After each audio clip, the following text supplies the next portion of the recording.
5th out west, and they're looking to stay afloat without Victor for a little bit here. They're just one game ahead of the Warriors, who are at the top of the play-in if that started today. And speaking of Golden State, did you guys see part 2 of Steph Curry's appearance on Mind the Game? He addressed a possible second Olympic bid here. What do you think? This is, how old are you guys now? You're 40? 37. I'll be 41. 41. A month and a half. Yeah, bro. You think you got an LA Olympics? When is that? Is that the next one? You already know my answer. You don't even know. I will be watching this in comments. You did plenty of Olympics. Yes, man. You did plenty of them. You think you might? It is the opposite answer what I told him last year. It's like, God willing, I still have the choice and the physical option to be like, I could actually impact the team. I never say never, but I highly doubt it. Never say. Why are you laughing? Never say never. I mean, he's done some impressive things, but he'll be 40 as well. It's a tough thing to do at 40 years old. I'll tell you what, I'll take him at 40 because, damn it, we don't need him. I don't have confidence. Those other countries are coming. LeBron and KD, I need one of them. Well, we got a couple. KD, I mean, KD I feel like has a game that's he going might play to play forever, right? We got, 2-3 more years until the 2028 Olympics to figure that out. But we only have a couple more hours before the biggest story of the day comes to a head. LeBron James making his possible debut here for the Los Angeles Lakers tonight against the Utah Jazz. Shams, what needs to happen between now and tip-off for him to give it a go? Malika, as long as LeBron James gets through his pregame nap, his pregame on-court workout, getting to the arena. Tough challenges. Feeling good as he's entering that building. Right. His aim, his goal, his desire, his want, from all the sources I talked to, is to get out there and play and make his season debut, a 23rd NBA season. He's been dealing with this sciatica injury on his right side. It's a nerve issue. He's not going to do anything that's going to jeopardize the long term of this season. But in his mind, he's been prepping and planning. He started with one-on-ones a couple weeks ago. He progressed, did some more on the court. And we know the last week has been 2 big G League 5-on-5 workouts. He went through a 5-on-5 on Monday. And now all signs are pointing to LeBron James. As long as he can make it to the arena, feel good. I'd be pretty shocked if he doesn't make it through his nap. Hey, your driver drive you to the arena. Yeah, you'll be all right. Hopefully Mike Klink didn't wake him up on NBA Today earlier. But Look, if you're the Utah Jazz, hey, man, y'all should feel disrespected. Second time in the last couple weeks, they done target y'all to come back on. De'Aaron Fox and now LeBron. The Jazz on the schedule. No, De'Aaron Fox was the Pelicans. Oh, it was the Pelicans. Pelicans, Jazz. Okay, you're right. Listen, 6-7. the Utah Jazz. Listen, Brian, smart veteran move, but we're seeing the greatest to do it return on the floor with this roster. Yep. I want to see what this big three look like, and most importantly, I want to see how he affects the play of DeAndre Ayton. I'm pretty confident he's going to play tonight. I think he can get through a nap. I think he can get to the arena. So I'm excited to see LeBron James. Yeah, and through a light little workout, he's overcome some tougher challenges than a nap. So he's also been shooting it great from the 3. So I think he gives him that dynamic of shooting from the perimeter.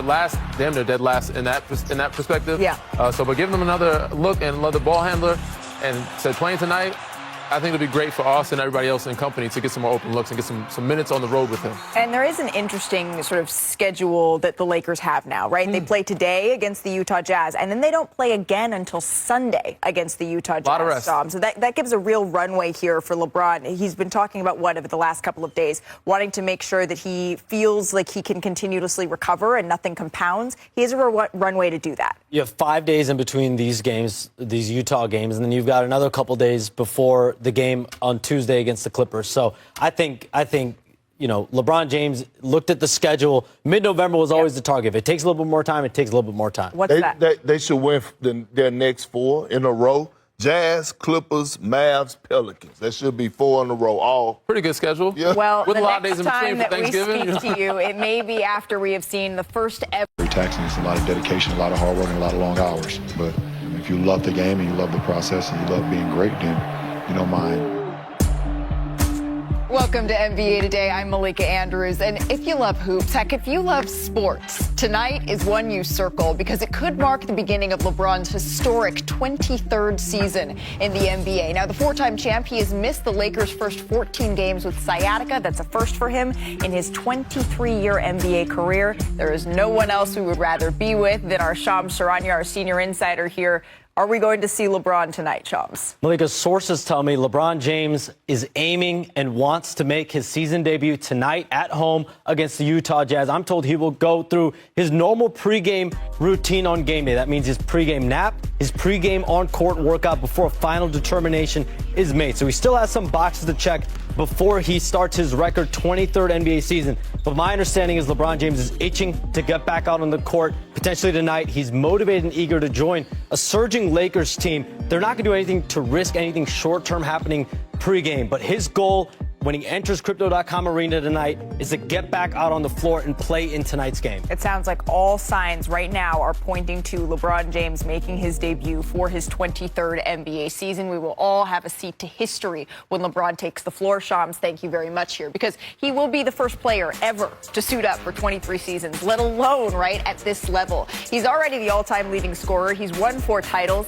There's the light. MVPs, is a record holder for most All-NBA, All-Star selections, and a 75th anniversary team member. And that's just a short summary of what he's accomplished. And he's not done yet, right? Here are just some of the milestones that he can reach this season alone. He's just under 1,000 minutes away from becoming the first player with 60,000. He needs to play in 50 games to pass Robert Parrish for that all-time mark. And he's just 2 triples away from passing Reggie Miller for 6th on the three-point list. Now, LeBron, he spoke yesterday about how he's feeling since rejoining the team. Take a listen.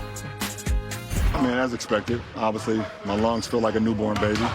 That's the most important thing. I got to get my lungs back up to a grown man, and my voice is already gone. One day back barking out calls and assignments and stuff, and getting my voice working again. So, be a lot of tea and rest tonight.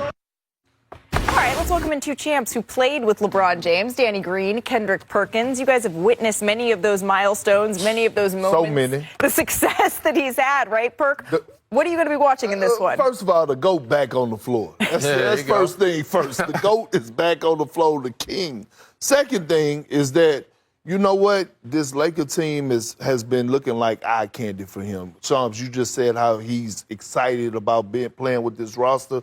But, look, make a mislead. I don't expect him to be just sharp. But the one thing I'm going to be looking at is he ready to get his feet hot? When I say get his feet hot, we know LeBron James has been one of the best, if not the best, transition players in the game. Those first 3 steps getting out. People don't know how when you're training in the offseason, you train in that practice, we overemphasize those first 3 steps, right? And so just how he moving, does he still have that acceleration? And that's what I'm going to be looking at. And once I see that, I'm going to be like, oh, he's doing just fine. For sure. I think a great sign was the fact that his voice was gone. That lets me know he's ready to go. Because if he's out there quarterbacking, yelling, talking, I know he's kind of feeling comfortable about himself. I got a chance to play with him a little bit, too, myself. Played against him twice in the finals, once with him in the finals. I was going to say, a little bit. You won a ring with him. But, yeah, the attention that he draws to the paint, this is what you get out of LeBron James. When you have Luka, you have AR, you get another ball handler, a guy that can bring defense to the paint, which is going to open many more shots for Austin Reeves, even Luka Doncic. Rui, he's shooting at a high clip. I got a couple easy looks, playing with him. You see JJ Redick in the background right there. One a few times I got a chance to kick JJ's ass. But, I got a chance to get some open looks playing with LeBron. So these guys are going to get many open looks playing with this guy. Well, and you can see the numbers right here, what LeBron opens up and what the Lakers have been looking to do here as they're trying to push this pace under JJ Redick. I don't want to get too ahead of myself here, Shams, but looking at the number of games that the Los Angeles Lakers have left already, the number of games that LeBron has missed, it's the first time in his career he's missed an opening night, and then he missed 14 subsequent games.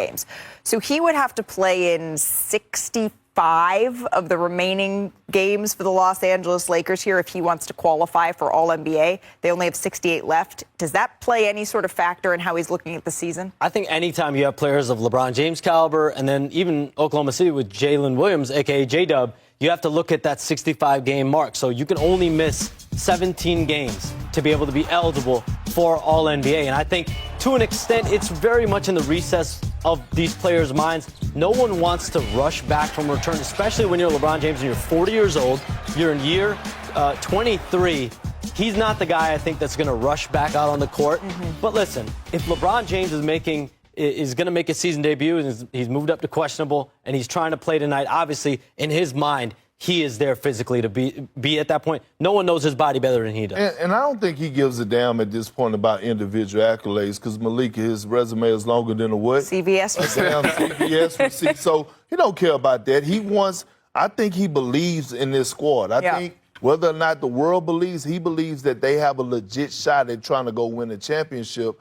And I believe that he's going to make sure he make the cautious and right decision. And with LeBron James, we're always reading a couple of tea leaves. And LeBron typically doesn't speak to reporters if the intention isn't to go out there and to be able to play, right? When he spoke to the media yesterday, I said, okay, we're getting there, right? Another story we are following in the NBA today. Unfortunately, the injuries are piling up here. Spurs star Victor Wembanyama, he suffered a left calf strain during Friday's loss to Golden State. It was confirmed by an MRI, and unfortunately for all of us, it's going to keep him out for at least 2 weeks. And sometime in 2 to 3 weeks from now, he's going to be reevaluated. Shams, what more can you tell us about Wemby's diagnosis? The injury was suffered during Friday's game. That was just an unbelievable game to watch against the Golden State Warriors. So think about how high intense of a game that was.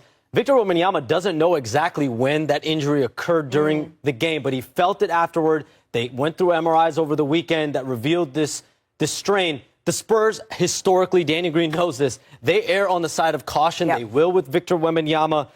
You think about calves, Achilles, groins, hamstrings. These are the types of injuries you want to be careful with.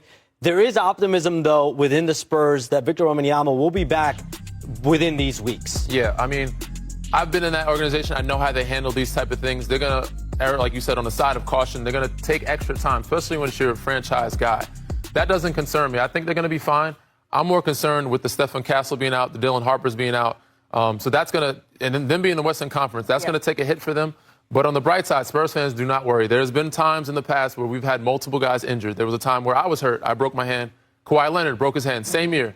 That year, we won an NBA championship. We had to develop some guys off the bench like Patty Mills, Corey Joseph, and we were able to close out series like against the Oklahoma City Thunder with Patty Mills and Tony Parker going down. So this is a good opportunity for these young guys to build up some character and build some depth for this group. I do have a small concern for long term, right? Because history tells us what guys that are 7'4", 7'5", 7'6", how long is their careers have been, right? Like they don't have those 15, 16-year careers. It'd be more like 8 or 9. Yeah. So when you think about a guy that's 7'7", and yes, he's something that we've never seen before, but again, he's still 7'7". So, anytime he gets injured, it definitely is in the back of my mind and everybody else's mind because of his body frame and his size and his height. And also, we've talked about the Western Conference. You're having so little room for error here. And the San Antonio Spurs, they got off to such a hot start that they built themselves a little bit of a cushion here. But their next couple of games are going to be facing a lot of Western Conference foes.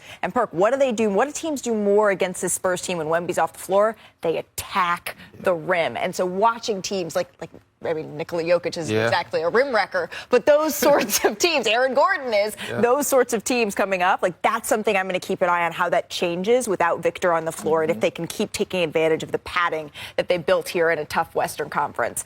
I'm sorry to say we got more injury updates for you, but Giannis' injury. Giannis Antetokounmpo has undergone an MRI exam for that left groin injury. They're still waiting on the results, the final prognosis of exactly how long Giannis will be out. But anytime you're dealing with groin, especially groin strains, it's going to be measured not just in a day or two, but several days, possibly even weeks. And that's kind of what the Bucks are bracing for right now. This is the only player in the NBA that's averaged 30 points and 10 rebounds per game this season. We know the burden that he's on a nightly basis to carry and lift this Bucks team that's lost its last 2 games. Yeah, we haven't really seen him have a history of groin injuries here, Danny, but you've dealt with one? I have experienced one of these, Perk. I don't know if you've ever been through one of these situations, but it's very tricky. And it can go into the abdomen, but for me, back then, I was worried about... I didn't have abs, but... For me, it was like, we get back to play. So it was an injury that I had, a small strain. We monitored it, but I've kind of rushed back. And I got back in 2 or 3 weeks. I probably should have took an extra week off to take that time. But because back then, you're scared of guys taking your minutes. You wanted to help hoop. I think Kawhi was out during that time. And eventually, toward the end of the season, it turned into a small tear, which some people call osteitis pubis. Now, from doing 2 or 3 weeks to now 2 or 3 months, I had to take the whole summer off of rehabbing. So you got to be very careful because this is a very tricky situation. And at that point, it was a turning point for Danny Green. I know I didn't have a lot of athleticism, But the little that I Sell had, yourself short. it changed. I was a shot blocker. You know, I could block some shots. At that point, I stopped chasing down shots.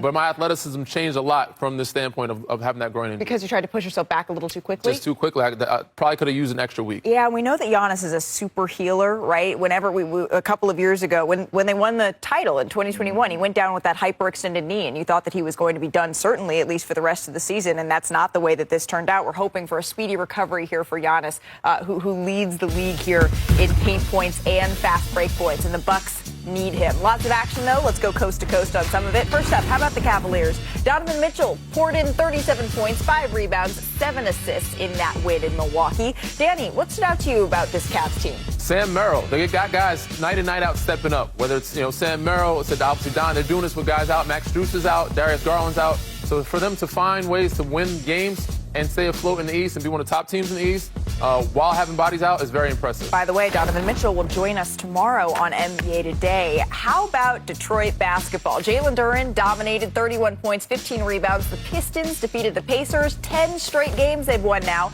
And Perk, it's Duren's 22nd birthday. And it's Mr. Nasty time, because that's what he said. That's what they said post game. They the nasty boys, and they're physical. They're a legit threat. Jalen Duren is knocking at the door of being an all-star this year. How about your Raptors? Ooh, my Raptors. They are now won 8 of their last 9 games after starting the season 1-4. What has you fired up about this team? Everything. Brandon Ingram, he's playing out his mind right now. Scotty Barnes is a baby Giannis, the way he's able to affect the game all across the board. And they're getting production from everybody, and quickly is finally starting to play some good damn basketball. That's Jurassic Perk for you. Now to Denver. The Bulls handed the Nuggets their first home loss of the season. Jokic had another monster triple-double, but the Bulls held a 66-9 advantage in bench scoring. So, Danny, are you buying the Bulls as a playoff team? I very much am. They are balling, out of control. Even they're doing this without Kobe White. So the fact that they're winning games, Josh Giddey's back, took a couple games off, but they're balling. Vucevic, in the best shape of his life, knocking down big shots at the end of the game. Doesn't help, but doesn't hurt that they're in the East, rather. All right, then there's the champs. SGA, Chet Holmgren led the Thunder to a cool 126-109 win over the reeling Pelicans. OKC is now the 8th defending champion to start a season at 14-1 or better. And the Thunder are on a tear, right? Look at this, their bid to repeat. They're playing at an even better pace than last season. Oklahoma City has the 4th best point differential through 15 games in a season. The only teams better, the 97 Bulls, the 72 Bucks, and the 69 New York Knicks. And they've done this with Shai Gilgeous-Alexander only having played in 6 of the team's 15 fourth quarters this season. We haven't even seen J-Dub yet. Perk, do you think that this Thunder team is better than last year's? They're going to repeat. The fact that they got off to this hot start without their second best player, guys like Alex Caruso being in and out of the lineup, Luke Dort's in and out of the lineup, their depth, again, the deepest team in the league. Now we're seeing guys like A.J. Wilson, who's coming in like he may win 6th man. A.J.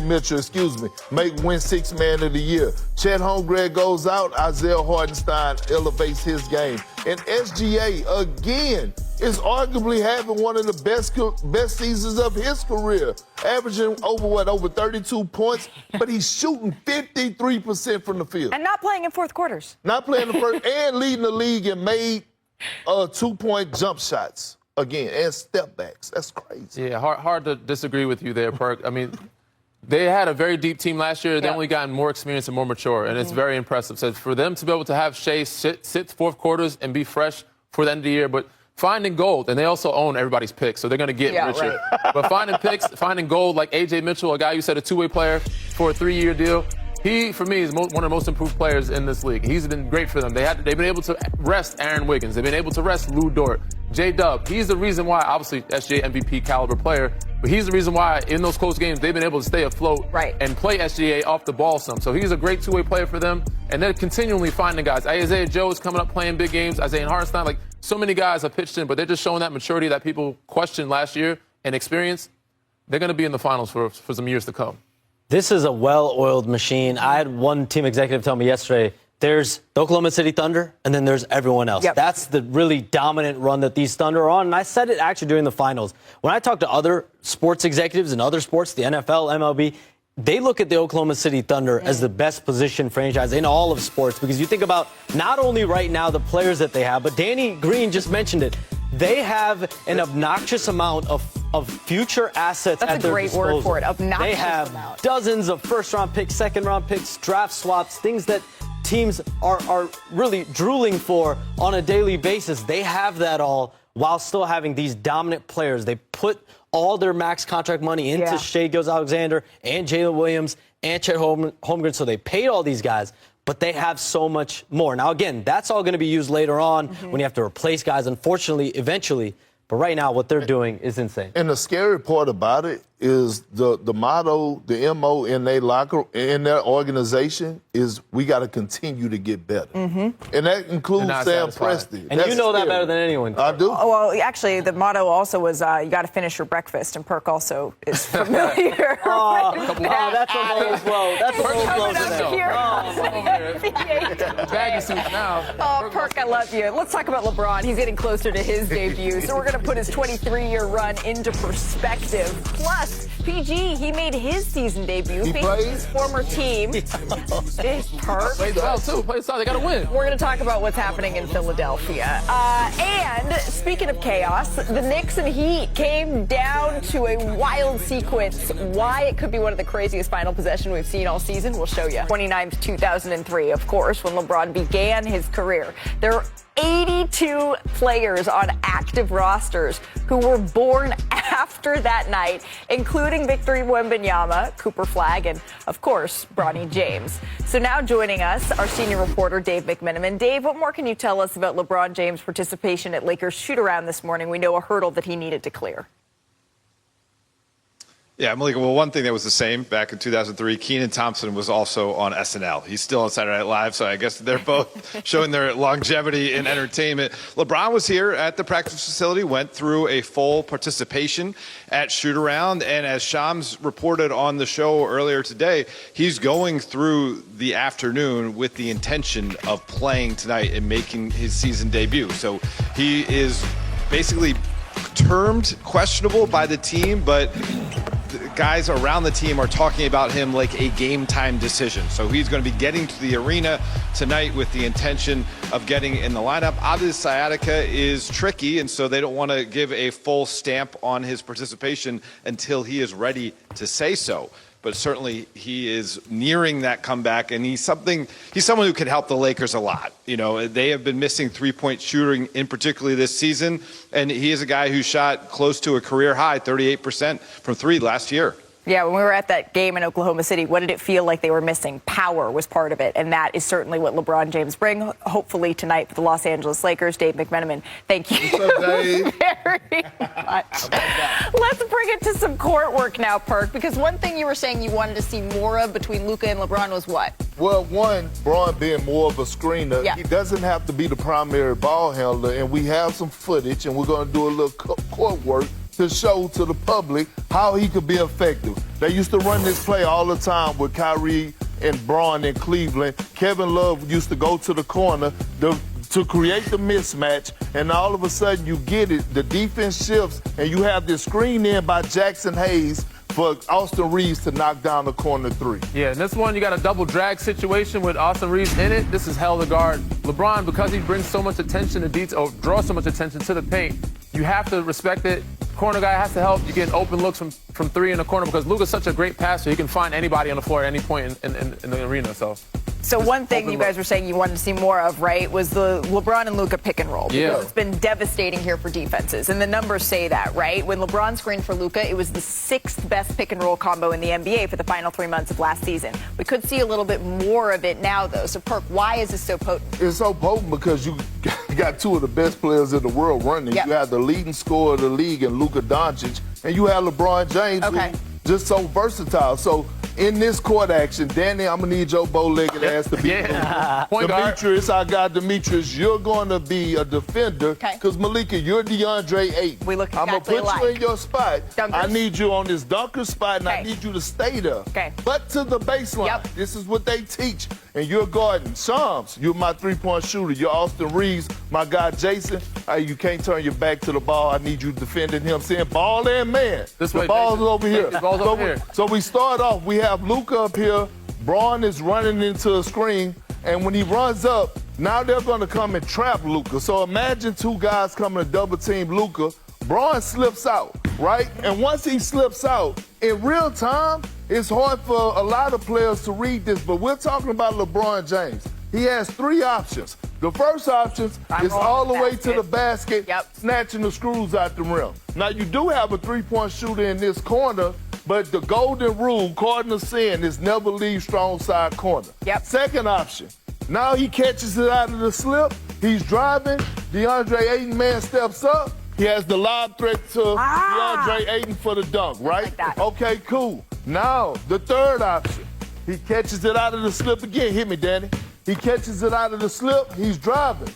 DeAndre Ayton, man, steps up. Austin Reeves, man, sits on the legs of taking the lob away. He has the skip pass. Knock down Shams. Show what you got, kid. Oh! 2 for $1, yeah? But here we go. Show what you got. I need one more. I need one more. You got to hit it. I got it. There we go. But that's the luxury of having LeBron, because he could do so much to affect the game of basketball without just being the primary ball handler to initiate the offense. Looking to see a little bit more of that if LeBron is, in fact, able to make his season debut here tonight. I don't know if they got as sharp a shooter as we got over here Austin in Reeves our is shop. gonna make the first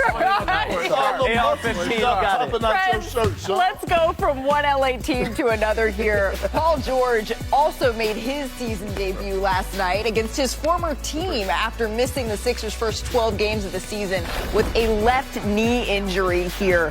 Perk, would you have returned against your former team? Absolutely. Well, George gets the pass here from Tyrese Maxey, drains the three. I like it, especially when your former team is trash. And then about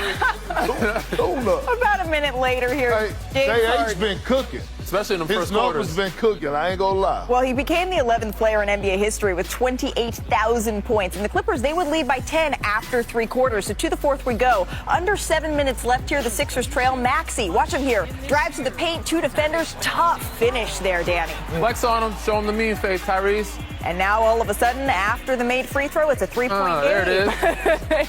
So 2:20 left here, 1-point game. Maxey releases from deep. Buries the 28-footer three. That was a hell of a play. 39.6 assists here. The pass to Harden. He pulls a three right here. Over Quentin Grimes. No good. Harden grabs a rebound. Puts it up for another three. Let's take a couple looks at this replay because it was a no call on Harden's first 3-point attempt of this sequence. Quentin Grimes got away with one. Oh, that was if the ref don't call it, it ain't a foul, right? Well, the refs did not call that one. A wise man told me, don't leave the game in the official's hands. Well, the 76ers get the win in Paul George's return. They narrowly a ball handler extraordinaire, a shooter, somebody that plays above him, the whole package. Coach. It's ball over everything. Hey, in case you missed it, over this past weekend, did you see this? Spike Lee met with Pope Leo XIV. This is where the Oscar-winning director presented the Chicago Bulls supporting pontiff with a custom New York Knicks jersey with the Pope's name. I definitely missed that one. And number. But that's a good number, though. Yeah, but you love it when two senior citizens get together. It's a great number, though. It's a good number. Oh, all right. Speaking of the Knicks, Karl Anthony Towns led them into Miami to take on Khalil Ware and the Heat last night. Yeah, you heard that right. Missing multiple stars here for New York, including Jalen Brunson. The final couple of minutes and seconds here were wild. Karl Anthony Towns knocks down the three, a huge bucket here. So the following Knicks possession, the Knicks trail by 2. McBride's shot is short. Towns gets the rebound, but it's blocked by Khalil Ware. Yeah, big block. So they would review it. They say that the ball was on its way down and count it, but the refs then take another look. Clearly it's on its way up, right? No, he went and got that one. So no team has possession of the ball, so it's a jump ball here. Towns and Ware. Towns wins it. McBride drives. Can't get that one to go. Towns corrals a rebound. That shot blocker down there. Towns And look, great bounce back game by Webb because Towns gave him that work in New York. Couldn't quite get it to go. So the Knicks remain winless on the road. The Heat defend home court, and they get this one 115-113.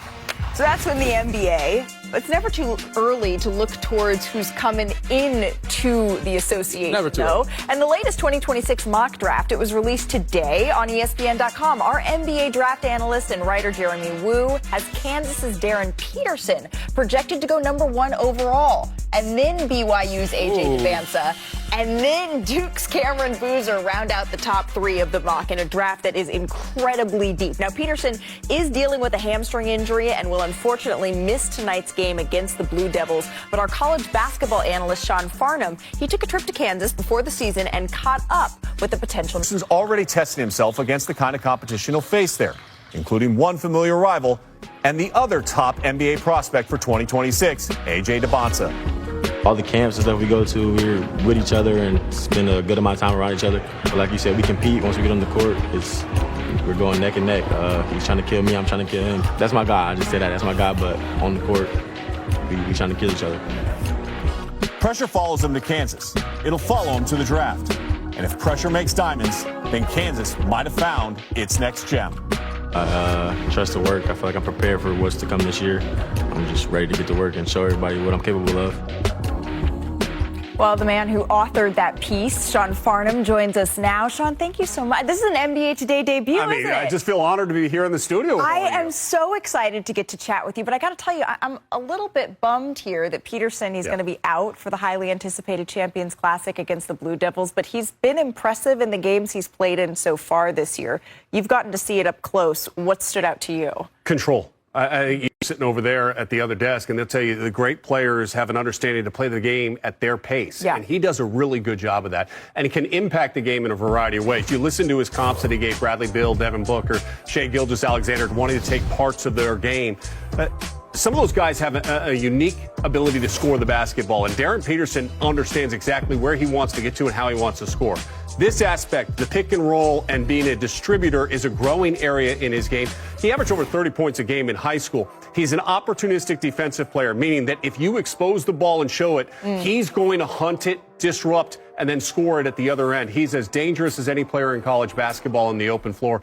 He is a special talent, and while he's not playing tonight, he's going to be a can't-miss prospect come June. Yeah. And he's going to be one of the faces of our sport this year at the college level. And right now, he's projected to be the #1 pick. There's a lot of talent, though, when you're looking at the top 3, and we're going to get to see some of that tonight because Kansas is facing the Blue Devils, and we will get to see Cameron Boozer in this game. What makes him so special? He's just a grown man. Yeah. I mean, he just has that size, that strength, and you would expect this from Carlos Boozer's son. It's just the high basketball IQ, positional awareness, how to utilize his body and his frame to overpower defensive players. Now, he has put up some really impressive numbers in the last 3 games in particular.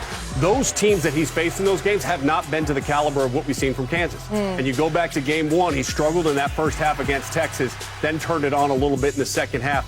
I think as this year progresses, Cam Boozer probably is going to have the most impressive stat line of anybody in this freshman class based on usage rate, his strength, and his ability to overpower collegiate defensive players. But when you look at the prospect list and you think about the NBA draft perspective, I think he probably falls 3rd in line to those other 2 guys. And that is exactly where he is projected right now. One of my favorite things that we've had recently on NBA Today is when Carlos was on the show and the Twins surprised him. A minimum of 2 or 3 weeks with a strained left calf. Now, Wemby is averaging 26 points, 13 rebounds, 4 assists. He also leads the league in blocks per game and is helping San Antonio off to its best start in a decade at 6-4. So now joining us is our reporter, Michael Wright. Michael, how are the Spurs approaching this particular injury to Wemby's calf? Well, you saw Victor Wembanyama shoot around today, right? He looked great. He did some work off to the side while the rest of the team was doing his thing, and you saw no discomfort, no limp, not even a wrap or a sleeve on that injured calf. But a team source told me that Victor Wembanyama feels just fine, but the plan is to sit him out for at least 2 weeks. After that time, they'll go back in, reevaluate,